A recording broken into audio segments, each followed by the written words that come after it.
आम आदमी पार्टी के कार्यालय में मौजूद हैं हम, और आपको बता दें कल मुख्यमंत्री के कार्यक्रम में CYSS और जो छात्र थे उन्होंने एकत्रित होकर नारेबाजी की थी अपनी मांग को लेकर। तो क्या मांगे थी, किस प्रकार की कार्रवाई की गई है, हमारे साथ जो छात्रा प्रदेश अध्यक्ष हैं राही शर्मा है, उनसे बात करते हैं। राही, किस तरह से जो कल कार्यक्रम था और जिस तरह से नारेबाजी की गई उसके बाद बाहर भी निकाला गया, तो क्या था एक बारी बताइए। नारेबाजी यही थी कि हम लोगों का कोई बुरा इंटेंशन नहीं था कि हम वहाँ पे कोई विरोध करें या कोई गलत प्रदर्शन करें। अपनी उचित मांग को लेकर हम वहाँ खड़े हुए थे और उसी मांग को हमने CM सर के सामने रखा था। लेकिन उन्होंने उस मांग को ना तो पहले कभी सुनवाई की थी, ना उन्होंने इस मांग की कल सुनवाई की है। जैसे ही हमने आवाज़ लगानी शुरू की अपनी मांग को लेके, उन्होंने तुरंत स्टेज से आवाज़ लगाई कि इनको बाहर भेजो, इनको बाहर निकालो। अच्छा, जिस तरह से आपने कहा कि पहले भी आप कई बार ज्ञापन सौंप चुकी हैं, तो क्या कुछ आश्वासन आपको दिए गए थे और उसके बाद भी नहीं की गई? सिर्फ झूठे वादे और झूठे आश्वासन ही दिए गए थे। करनाल से लिस्ट आती है कभी इधर, हर एक डिस्ट्रिक्ट से, कुछ एक डिस्ट्रिक्ट से, हर एक तो मैं नहीं बोलूँगी, कुछ एक डिस्ट्रिक्ट से लिस्ट आती है कि हमने इतनी बसेस चला दी है, हमने ये करा दिया है। लेकिन जब हम ग्राउंड लेवल पे जाके देखते हैं कि क्या वाकई में बसेस चल रही है, वहाँ से एक भी बस सेवा नहीं चल रही है। अच्छा राही, जिस तरह से आपने कल विरोध किया और आपने अभी कुछ देर पहले कहा कि वहाँ जो जेंट्स पुलिस थे उन्होंने टच किया या उन्होंने बाहर निकाला, उन्होंने फीमेल पुलिस जो थी वो कल वहाँ पे बहुत ही कम उपलब्ध थी, 8, 7, 5 कुछ इसी तरह की थी। फीमेल लेडी पुलिस थी, उनको बाद में बुलाया गया था। लेकिन उससे पहले जो जेंट्स पुलिस थी वो जैसे ही लड़कियों को टच कर रही थी तो इस बात पे भी हमारी बहस हुई थी। मैंने उनको तुरंत पीछे हटने को कहा कि आप हमें टच नहीं कर सकते।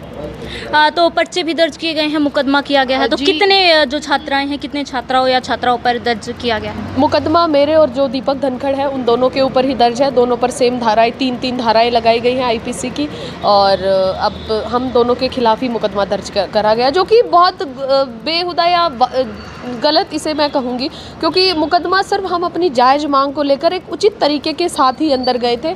उचित तरीके से हमने अपनी मांग को रखा था, लेकिन वो उनका अपनी सोच थी कि उन्होंने हमें इस तरह से लीड किया कि उन्होंने ऊपर से ही ऑर्डर दिया कि इनके खिलाफ मुकदमा दर्ज करो और इनको बाहर निकालो।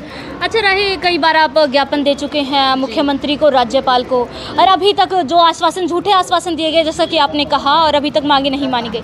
अगर आगे आपकी मांगों पर अमल नहीं किया जाता या मांगे नहीं मानी जाती तो आगे की क्या कार्रवाई रहने वाली है CYSS की? आगे की जिस तरह से वो हमारी मांगों को लेकर जवाब देंगे, हम अपने आगे की जो हमारा प्लान होगा वो उसी के अकॉर्डिंग होगा कि वो हमारी मांग को कितनी पोलाइटली ले रहे हैं या उन पर कोई ध्यान दे रहे हैं या नहीं दे रहे हैं। पर हम अब भी CM सर की रिस्पेक्ट करते हैं, बड़े हैं, इज्जत करते हैं। उनसे हम अब भी यही रिक्वेस्ट करेंगे कि लड़कियों को सच में इस चीज़ की ज़रूरत है तो जिस चीज़ की लड़कियों को सच में ज़रूरत है उसे पूरा किया जाए। बेटी बचाओ बेटी पढ़ाओ का सिर्फ नारा मत दो, इस पर अमल भी करो, उनके लिए सुरक्षित सफ़र भी तय करो। अच्छा, किसी प्रकार का अभियान चलाया जा सकता है? इसके लिए हाँ, अभी हम लोग एक सिग्नेचर कैंपेन शुरू करेंगे, उसमें कि जितनी हर एक कॉलेज यूनिवर्सिटी में जितनी लड़कियां जैसे गांव से आती है जिनको बसेस को लेकर प्रॉब्लम हो रही है, उनके साथ कोई सेक्सुअल या कोई भी हरेसमेंट हो रही है, उसको लेकर हम सिग्नेचर कैंपेन चलाएंगे कि कितनी लड़कियां इस चीज़ का शिकार हो रही है, कितनों को परेशानी हो रही है, और फिर वो चीज़ हम CM सर को भेजेंगे। उसके ऊपर तो उन्हें भी कार्रवाई करने पर मजबूर होना पड़ेगा कि लड़कियाँ सच में बहुत परेशान हैं। इस प्रकार से इनको बाहर निकाला गया कार्यक्रम के दौरान, उसके बारे में जानकारी दी है, और इनका कहना है कि अगर सरकार मांगे नहीं मानती है तो हस्ताक्षर अभियान चलाया जाएगा, जिसमें विभिन्न कॉलेजों से जो छात्र या छात्राएं हैं उनके साइन लेकर CM को दोबारा ज्ञापन सौंपा जाएगा, और अगर मांगे नहीं मानती है तब तक ये उनके कार्यक्रम का विरोध करते रहेंगे। तो ऐसी